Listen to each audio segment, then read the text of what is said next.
Boredom. The word itself feels like a crime in today's world. But what if boredom is not the enemy, but the medicine? You've been trained to fear empty moments, grabbing your phone the second silence creeps in. But here's the truth. If you kill boredom, you kill meaning. That's not hype, that's science. Your brain has a built-in system that only wakes up when you've got nothing to do. And if you never give it space, you'll drown in distraction, anxiety, and depression. So today, I'm going to prove why you need to be bored and how to make boredom your secret weapon. Here's the deal. Most people are terrified of boredom. Studies show that people would rather give themselves painful electric shocks than sit quietly with nothing to do. Shocks. To avoid boredom. That's how uncomfortable it feels. But if you never face boredom, you cut off access to the part of your mind that wrestles with big questions, meaning, purpose, identity. Skip that work, and you risk drifting through life hollow, restless, always reaching for the next dopamine hit. That's why we're in the middle of a crisis of depression and anxiety.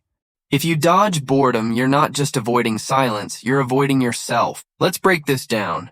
When you're not focused on a task or distracted by a screen, your brain switches into something called the default mode network. Sounds fancy, but it's just your brain's deep thinking engine. It lights up when you're waiting in line, staring at the ceiling, or just letting your mind wander. And here's the kicker. This network is where creativity, reflection, and problem-solving live. It's where you connect dots that you don't see when you're scrolling TikTok. But we've hacked boredom out of existence. You're never stuck at a red light without a phone. You're never walking without earbuds. You're never sitting in silence. That means you're constantly shutting down the part of your brain designed to help you figure out who you are. No wonder you feel restless. No wonder so many people feel empty. So here's the challenge. You need to start practicing boredom like it's a muscle. Try small things. Go to the gym without headphones. Commute without the radio. Take a walk with no podcast. At first, your brain will scream for stimulation. That's dopamine withdrawal. It feels like kids yelling in your head, check the phone. But if you ride it out, the noise fades, and what shows up instead is clarity. You'll notice something else too. Ordinary life stops feeling so dull. When you train yourself to handle boredom, you become less bored with your job, your relationships, and your daily routines. Why? Because you've stopped demanding constant novelty. And once you're no longer scared of silence, your mind starts working on the bigger stuff, meaning coherence, purpose, the very things that give life depth. And let's be clear, this isn't just theory. People who deliberately unplug, no phones after 7 p.m., no devices at meals, regular digital fasts, report more happiness, stronger relationships, and richer lives. It's not because they hate technology. It's because they refuse to let it steal the space boredom creates. Boredom. Just the word feels like punishment. But here's the plot twist. Boredom might be the thing saving your life. Every time you grab your phone at a red light or put on a podcast so you don't have to think, you're not just killing time. You're killing meaning. That's right. No boredom, no depth. And if you keep running from it, you're setting yourself up for anxiety, depression, and emptiness. Most people would rather shock themselves with electricity than sit in silence for 15 minutes.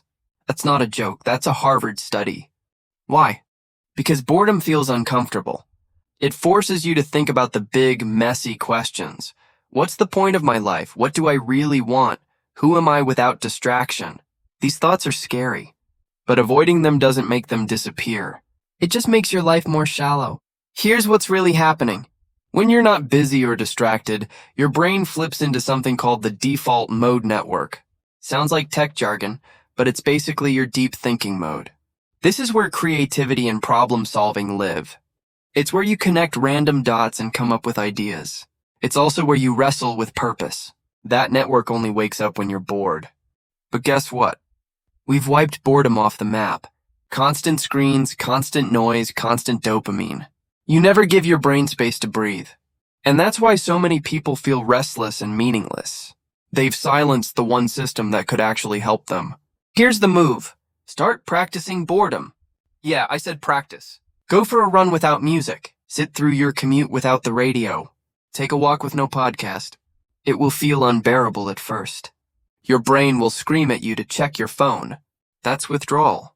But if you stay with it, the noise dies down and clarity comes in. And something magical happens. You get less bored with normal life. Ordinary moments feel richer. Your relationships stop feeling like background noise. Work stops feeling like a prison sentence. You stop demanding constant novelty and start noticing meaning. I live this too. No phones after 7. No devices at the dinner table. Regular digital fast. At first it feels brutal, like my brain is begging for a hit. But then it shifts. I feel calmer. I feel more present. And when I go back online, I'm not addicted. I'm in control. So let me leave you with this. Boredom isn't the enemy.